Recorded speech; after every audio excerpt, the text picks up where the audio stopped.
Alrighty. Well, we will begin this meeting with the Pledge of Allegiance here. And after the pledge, we'd ask to do a moment of silence here. We had three members of the Trenton community past, Charlie Kittle, formerly of our fire department, along with Lori Reno and Ruth Case now, who are election workers, and Ruth had served on the historical commission as well. So we'll do a moment of silence for them. I pledge allegiance to the flag of the United States of America and to the republic for which it stands, one nation, under God, indivisible, with liberty and justice for all.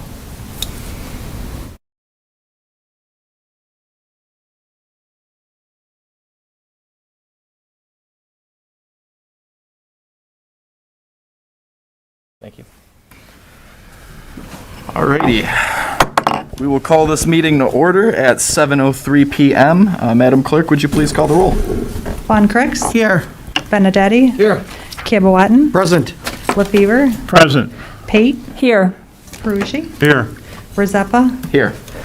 Quorum present, Mayor Rezeppa. Thank you, Madam Clerk. Next item on the agenda is the minute approval for the November 2nd, 2020 meeting. So moved. Support. Been moved and supported. Is there any further discussion? Seeing none, it is unanimously so ordered.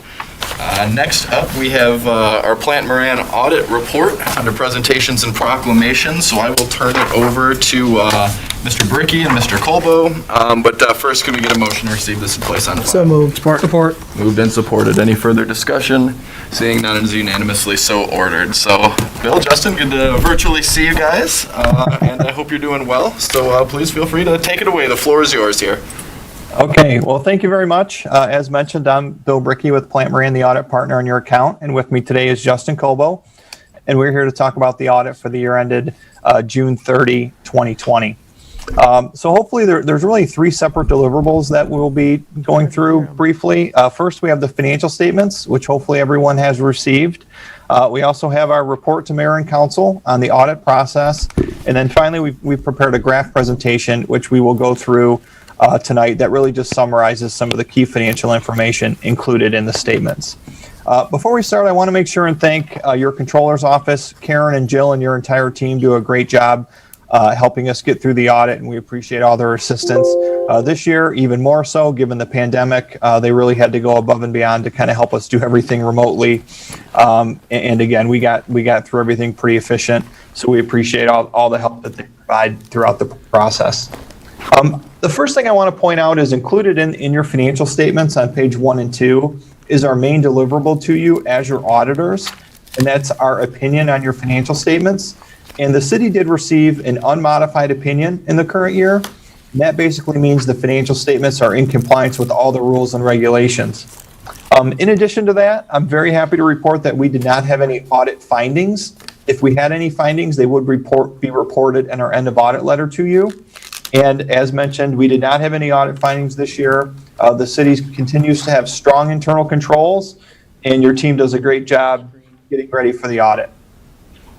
So again, what I thought we'd do rather than go through the financial statements is I will have Justin go through the graph presentation. And if there are any questions or you have any specific questions, we'd be happy to get into them in detail. So with that, I think Justin's going to try and share his screen here and take us through some graphs. Yeah, thank you. Let me see here. Okay. Can everyone see that? Yes. Yeah. Excellent. Thank you so much. Yes, again, a pleasure being with you in this virtual environment. Sorry that we could not be there in these times. But what we do want to highlight the financial results for the year end June 30, 2020. The first graph here focuses on the general fund revenue on the budget basis. You'll note that in the current year, the total revenue did decrease by about $2.2 million. The city's largest revenue source decreased by about $860,000. There's really two main reasons for that. The operating millage decreased by about 0.4 mils, resulting in less revenue of $255,000. And then in the prior year, the city received $670,000 of delinquent property taxes, which is non-recurring in nature. Hey, Justin, it looks to me like it's the first screen, not the graph. You might need to advance it one. How's that? No? No. How's that? 1 second here. Let me try to reshare my screen.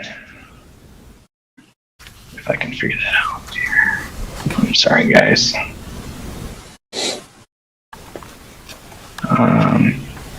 Stop share. Screen share.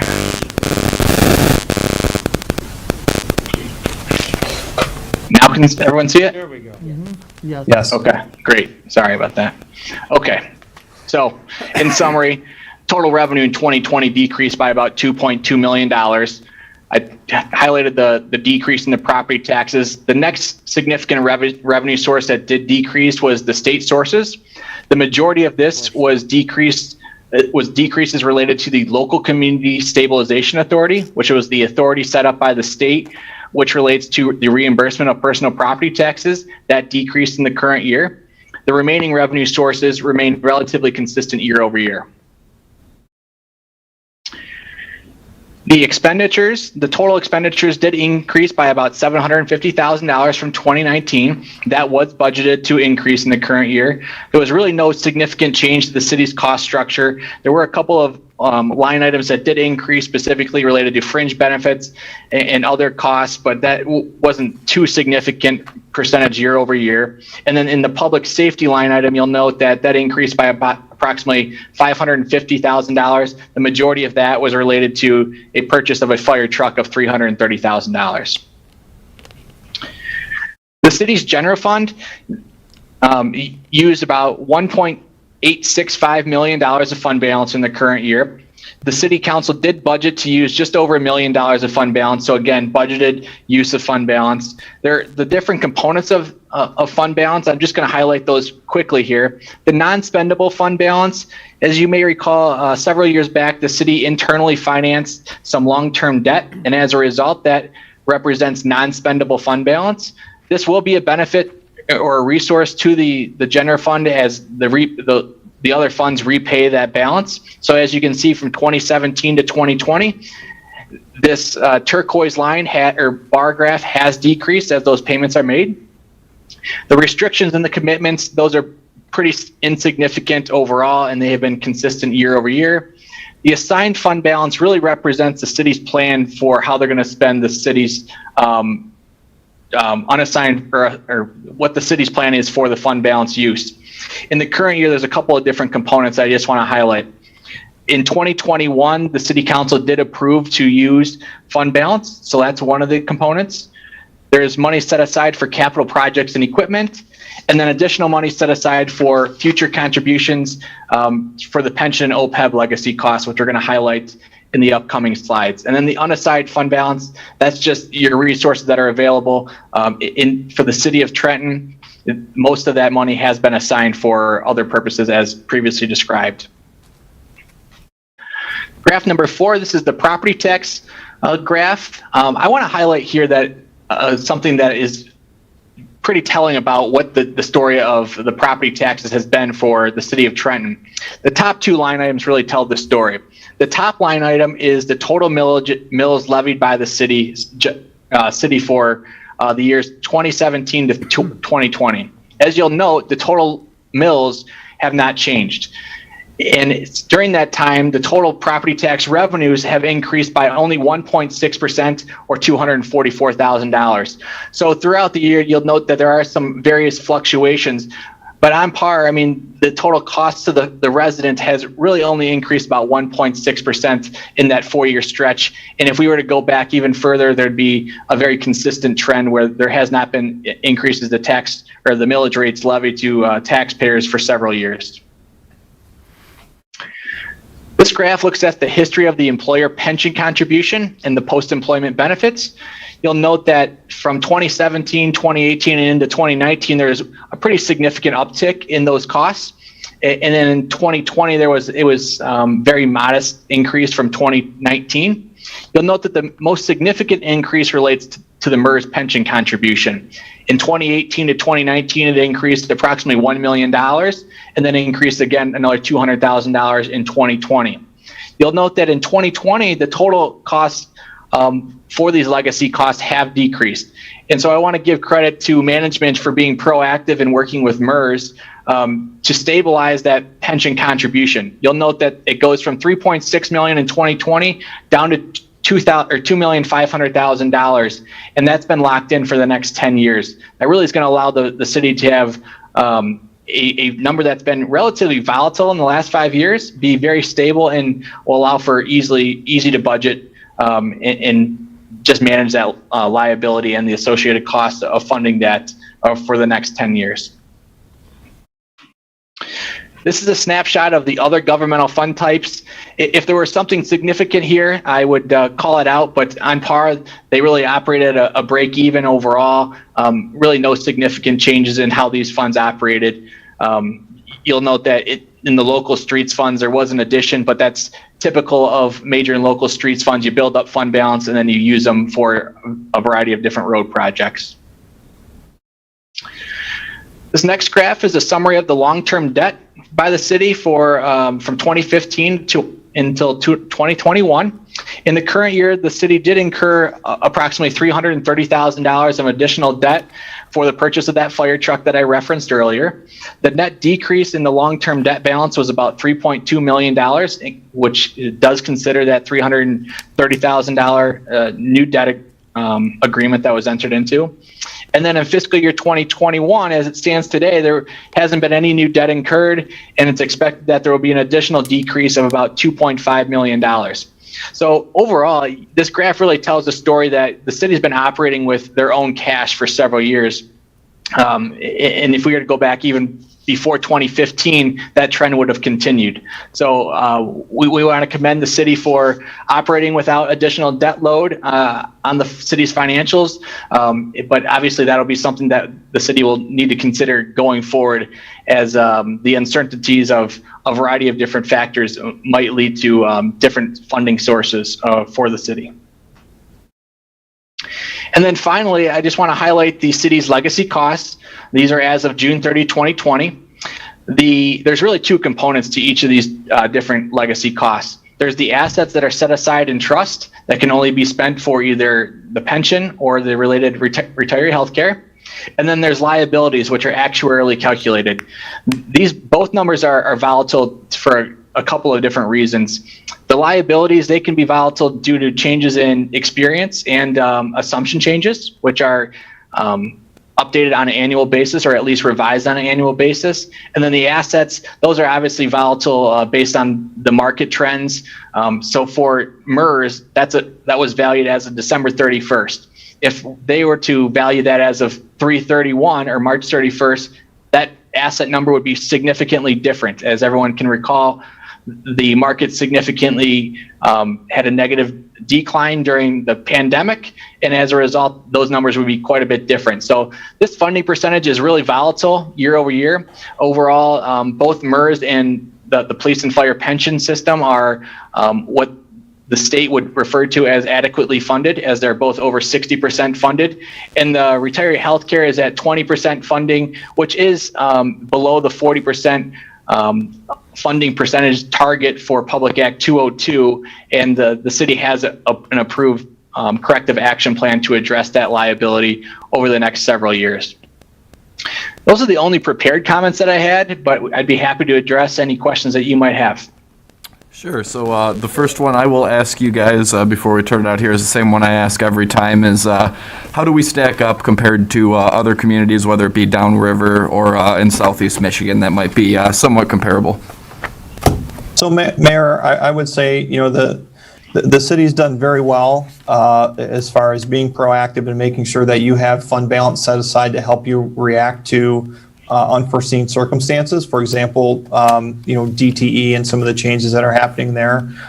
So I think when we look at the combination of the fund balance that you currently have and as Justin showed, the really declining debt load, I think you're well positioned, going forward. Certainly there's going to be challenges. When we see anticipated revenue reductions, you'll have to make some changes to that. But I think you've done a lot with funding your legacy costs, building up your fund balance, and really not incurring any substantial debt for quite a long period of time. So I think you're well positioned. And I think as you look around to your neighbors and others across the state, I think you're in good financial health. Great. Certainly appreciate that. And anytime you guys ever want to come and say that at any given meeting, please let us know. That's certainly Every great. other Monday. Sure. So do we have any other questions from the council here? No, I guess we can let you guys off easy, though. We certainly appreciate all your help, and as always, the good news, too. So thank you guys both very, very much. Take care and be well. Thank you. Thank you. Alrighty, so we will move on right along here. It's certainly always good to get that news. Next item we'll have on the agenda is public comment regarding items on today's agenda. Again, this is limited to just items that are on today's agenda. We'll have another section for public comment at the end. If you wish to speak to the council via the Zoom function, please go to the participants tab at the bottom, and then you will see a raise hand feature on the right-hand side. Again, this is public comment limited to items on today's agenda. We'd ask that you direct all questions through me, that you begin by stating your name and address, and that we limit comments to 5 minutes. So again, if you wish to speak, please click participants and then the raise hand button. So we'll give it just a few seconds here to see if anyone has anything. It's a very light agenda today, so.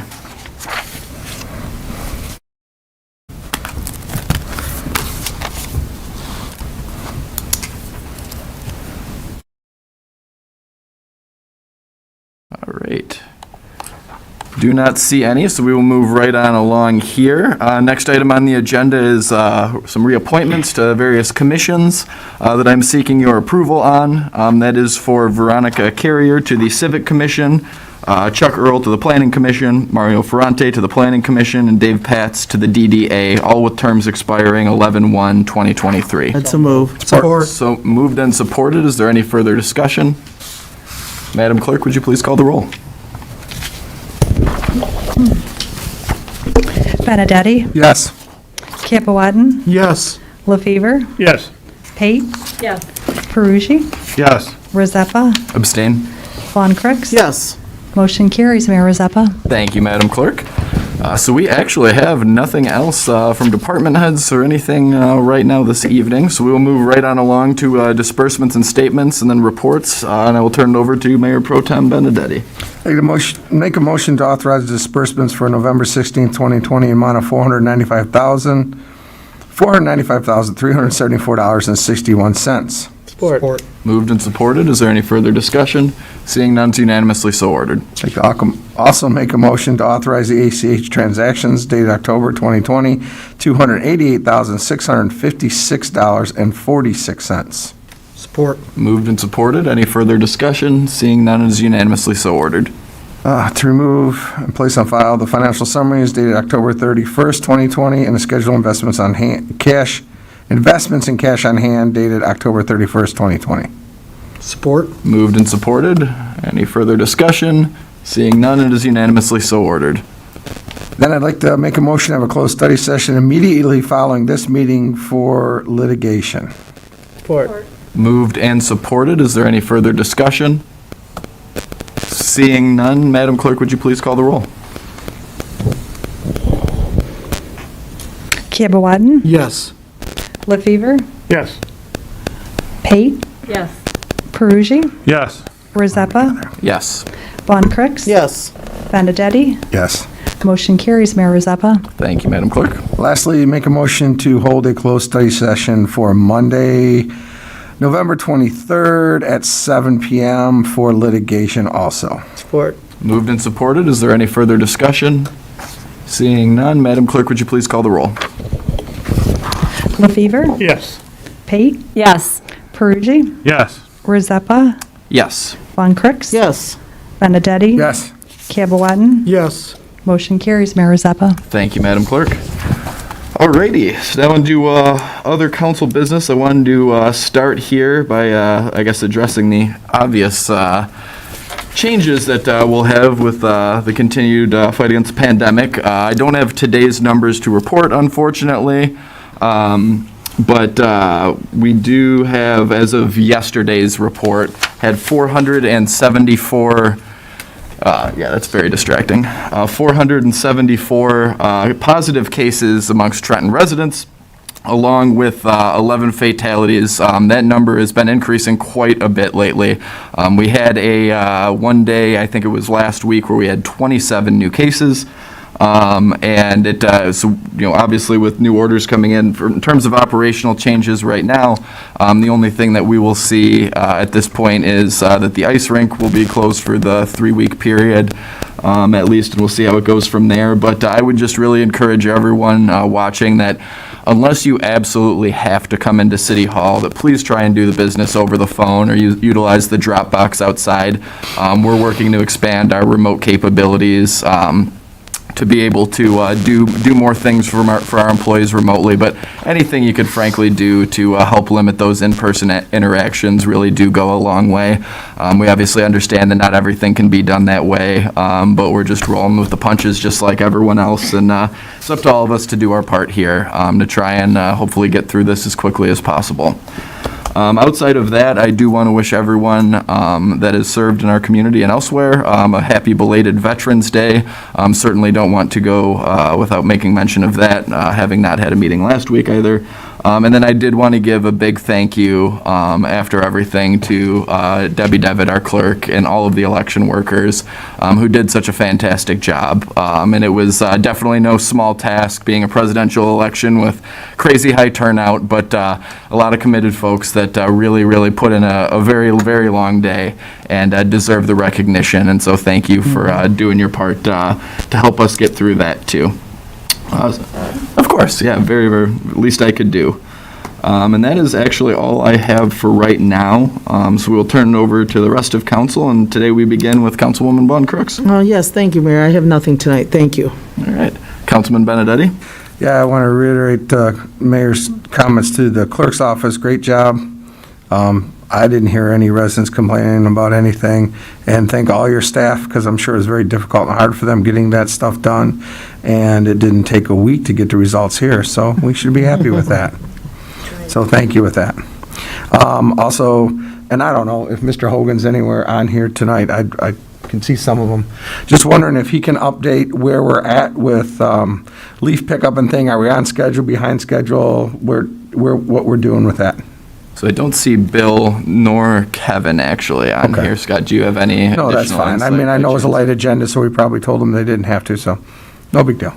Yeah, it's as far as I know, everything is on schedule. I mean, to be completely frank, our DPS crew is to say skeleton right now might be generous. Okay, yeah. But as far as I know, we still are on schedule, and it's the normal hiccups we get of all the leaves coming down at once. Oh, yeah. And, Everything come down one and- I made the fatal error last week towards the end of the week, raking all my leaves, and there's about the whole neighborhood's worth on my lawn now after the weekend. So.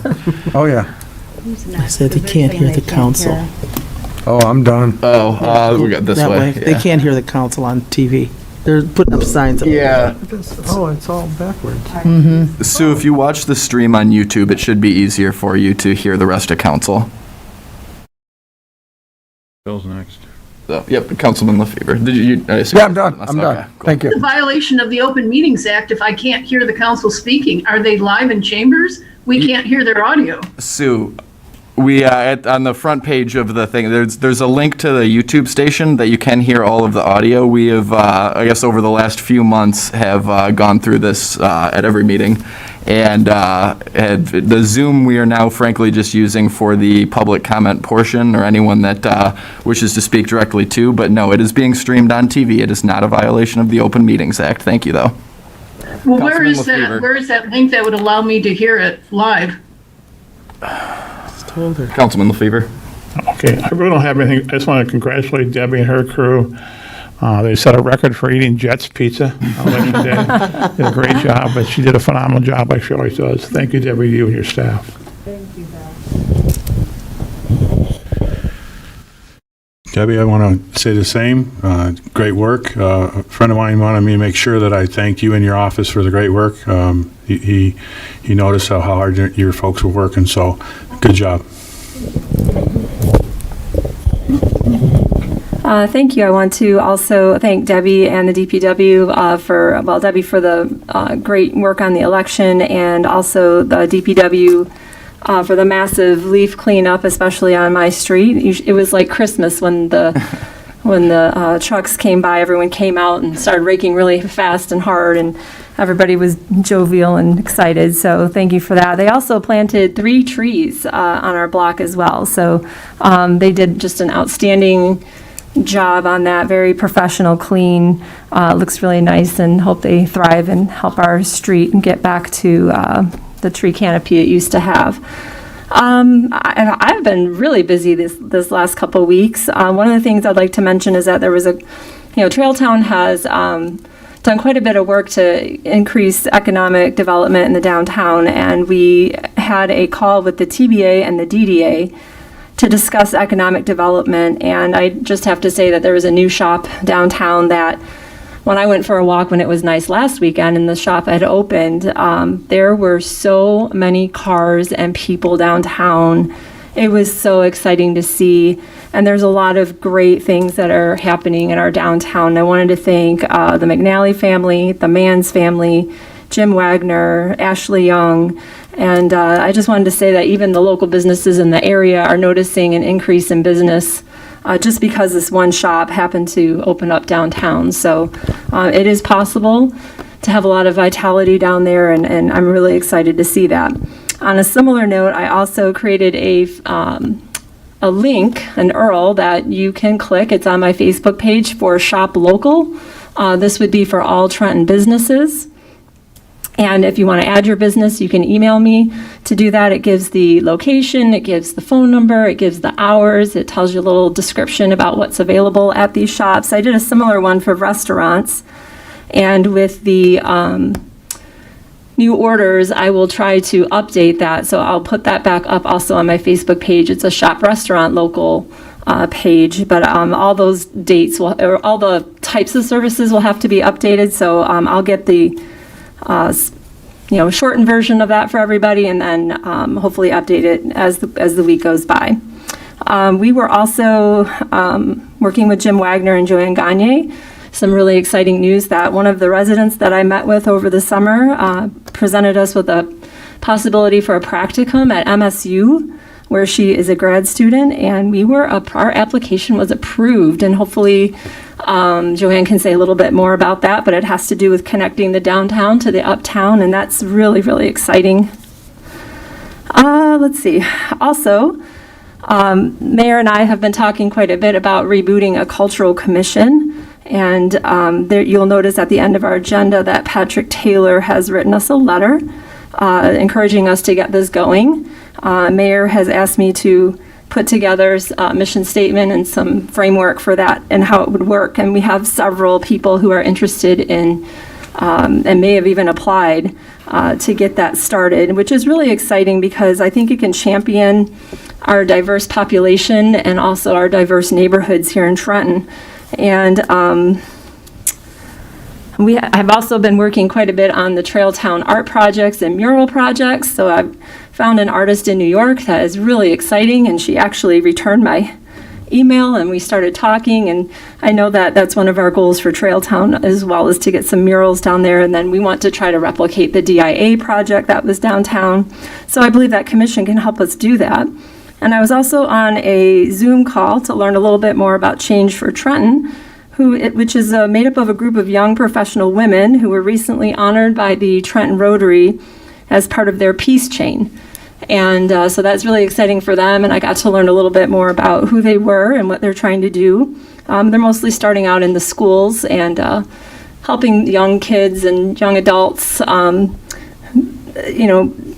think about all that they have to offer the city of Trenton. And then I think that's it, but basically I also want to say Happy Thanksgiving coming up, and I know it's going to be difficult for families to get together, and mine included, so do what you can to,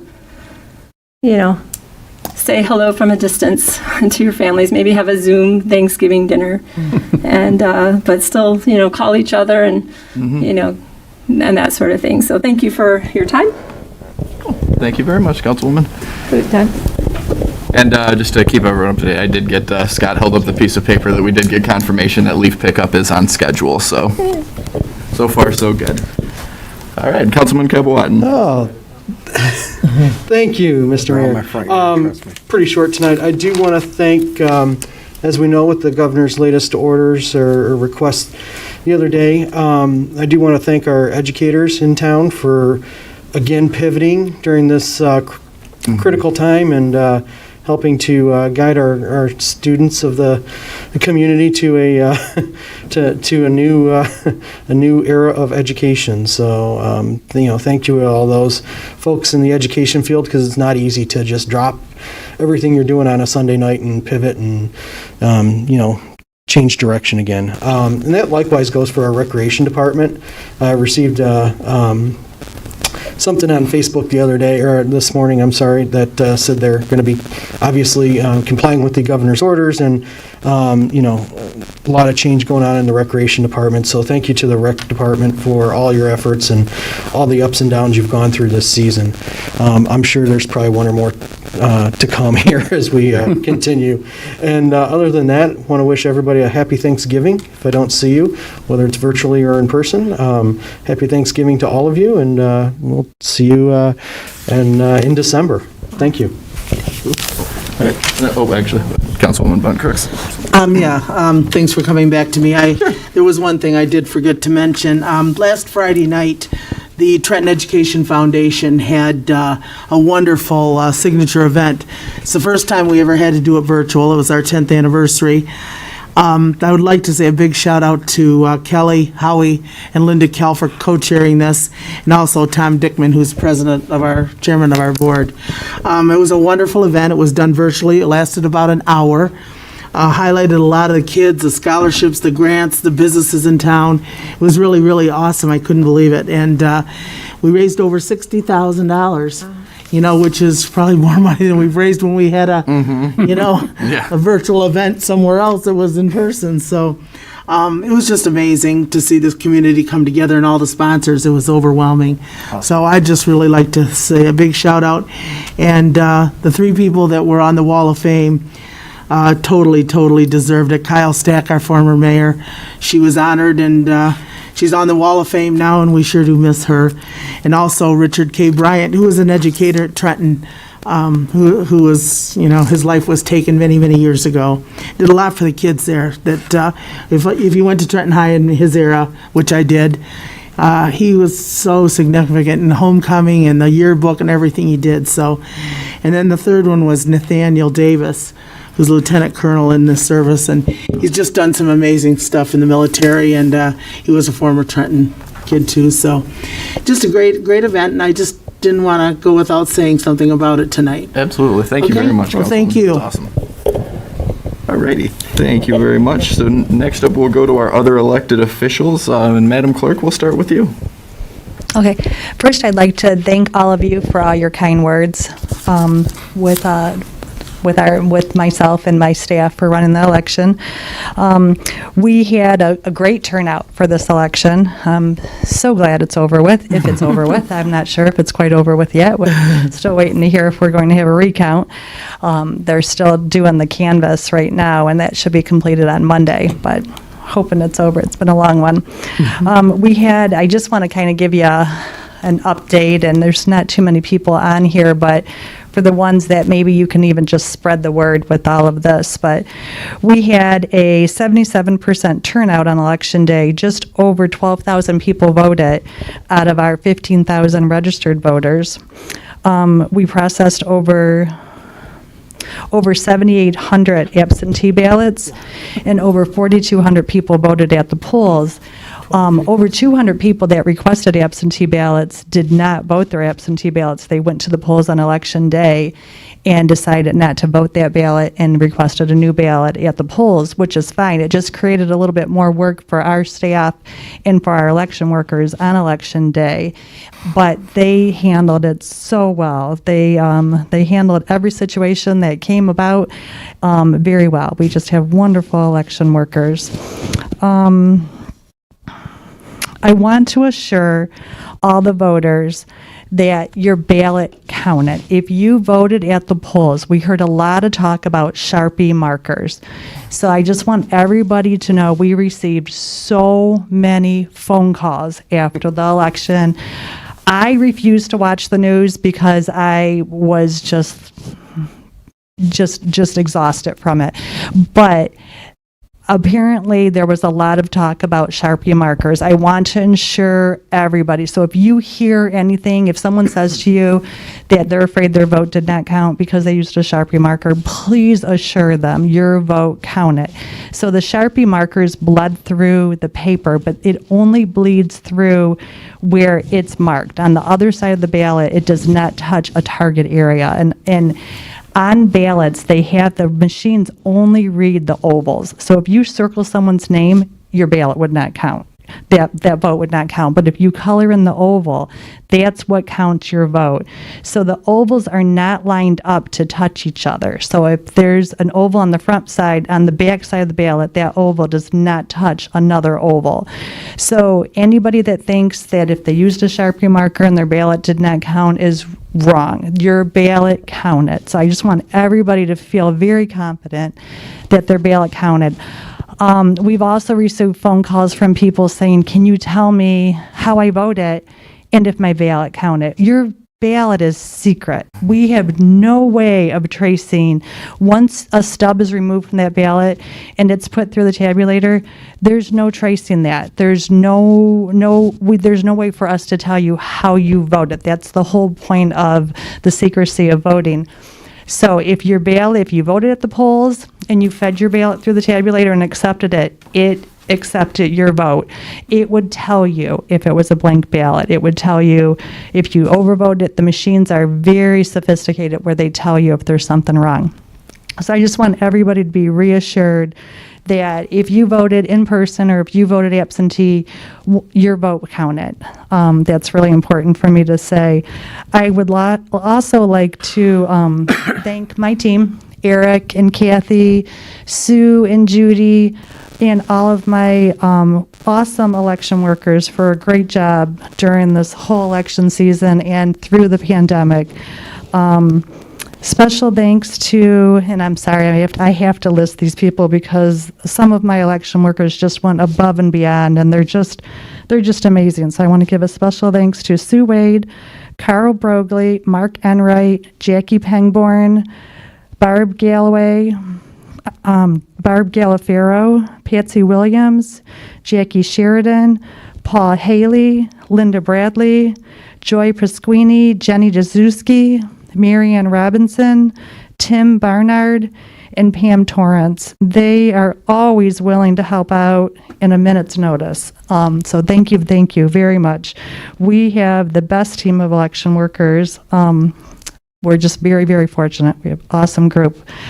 I also want to wish everybody a happy Thanksgiving, and then I want to mention Goodfellows. So after Thanksgiving, we're getting into Christmas time, and Goodfellows, because of the pandemic, we will not be going door to door this year. So you will be receiving your Goodfellow newspaper in the mail, and if anybody would like to donate to Goodfellows, you can drop off donations here at City Hall at the clerk's office.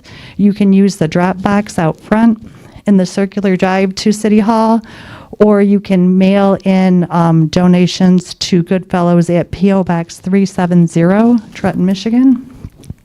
Any contributions would be greatly appreciated.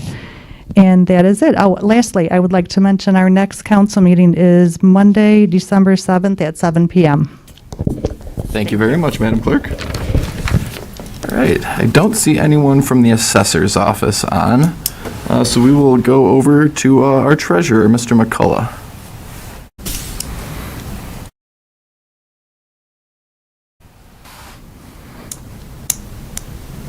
Mike, do you happen to have an update for us? Still muted. Yeah, you are muted if you are trying to talk.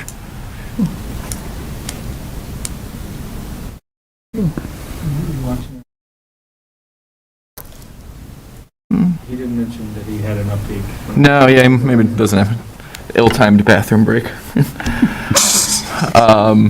All right, well, if you have anything, Mike, and here's, we'll let us know. So we will move on to, do we have anything from any of our department heads tonight? So we have so few on, too. Keep it a low profile, all right. Move right along. So now we will open it up here for public comment. Anyone wishing to speak, please use the raise hand feature on the participants tab on the bottom. We ask that you begin with your name and address. And again, click participants on the bottom and then raise hand. It should be on the right-hand side from there. Begin with your name and address. Direct all questions through me, the chair, and we ask that you please limit your comments to 5 minutes. So we will begin now with Ms. Chappelle. You are muted if you're speaking.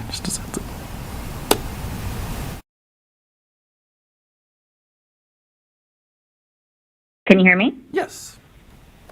Okay.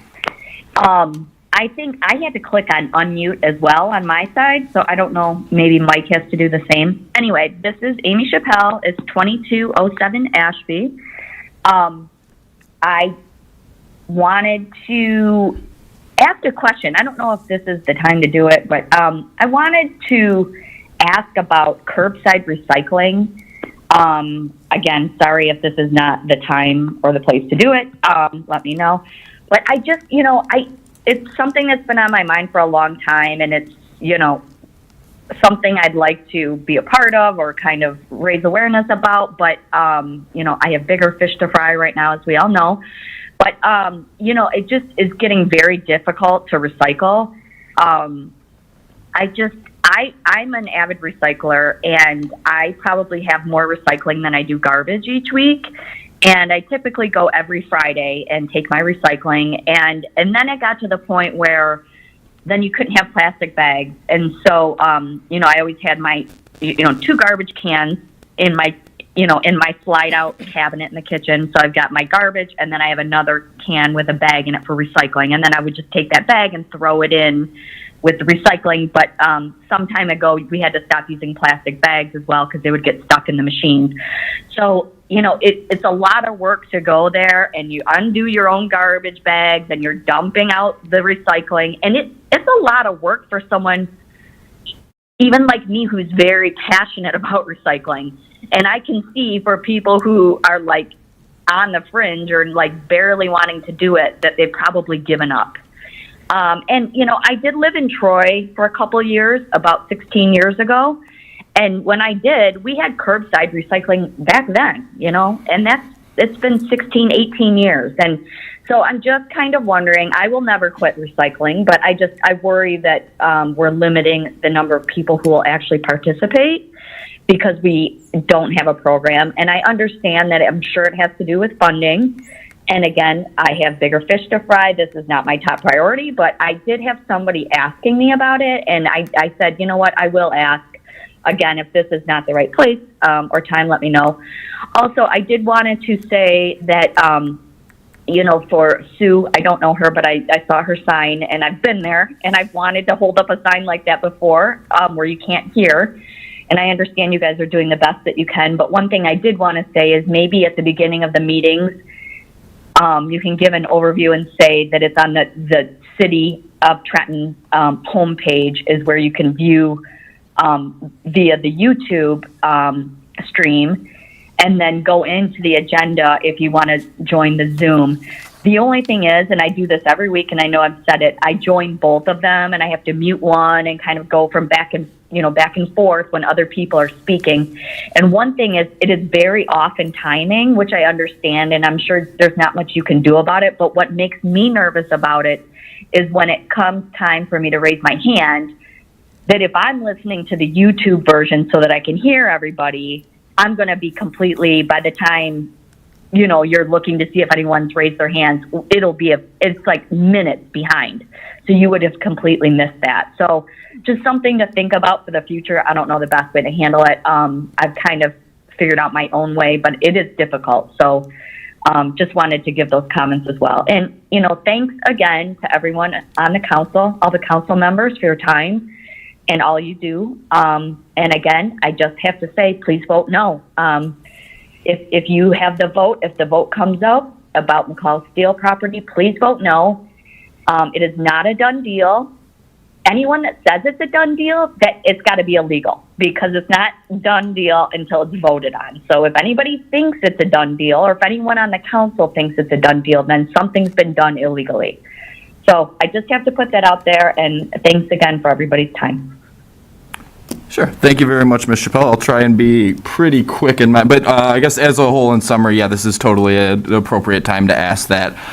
So yeah, the recycling piece of it, we've talked about, I've been on council for 7 years now, and it predates me too. And I'm one of the same, similar to you there, that still plows ahead, feel very strongly about it, and think that it's getting to the point where it's becoming much more the norm than normal. Unfortunately, you hit the nail on the head. The issues we'd run into were from the funding perspective. In fact, we've talked about it administratively a couple times over the last year since I've been here, but even before that, of looking to partner with a neighboring community to try and adopt the service through the same contractor or something like that. And unfortunately, because not only the cost on our end, but the cost of recyclable materials. China, which was the biggest, consumer of our recycling in the United States, put a bunch more restrictions on it and is not taking much of what they had been taking before and increased the costs exponentially. So much so that when we had asked the private contractor for a quote, they said that they weren't going to. Actually, I'm sorry, it wasn't us. It was a different community that did. But asked them for the quote, and they said that we're not going to insult you by giving it to them, by even giving you one, because it was going to be so outlandishly high. However, not something that we're letting rest. We're definitely still, no done deals yet at this point, but are still in discussions with some other communities too, to see what we can do to, even if we can't be curbside, but at least give more and easier access to be much more convenient for residents. I've said it before that, frankly, our transfer station hours and the location and things, it's just not a great way to go about doing it. And I definitely I'm hopeful that sometime, I guess I hate putting timelines on things because who knows what the world has to offer us on any given month, but that I am optimistic that it is something that we'll at least be able to give more options and access to for residents. And then as to the YouTube portion, I think that this meeting, it had just slipped my mind, but I know we had done that, many of them in the past, had our clerk kind of go through that process. And so we can definitely keep doing that. And then hopefully all of our IT upgrades for the council chambers have been completed. So hopefully that should help alleviate some of that timing issue. I haven't obviously tried to do so myself, but I know that we were going through test runs last week and the week prior. So hopefully that will improve from there. So thank you. All right, did we have anyone else from the public wishing to speak? We'll give it a couple more seconds here to see if we get any more hands up.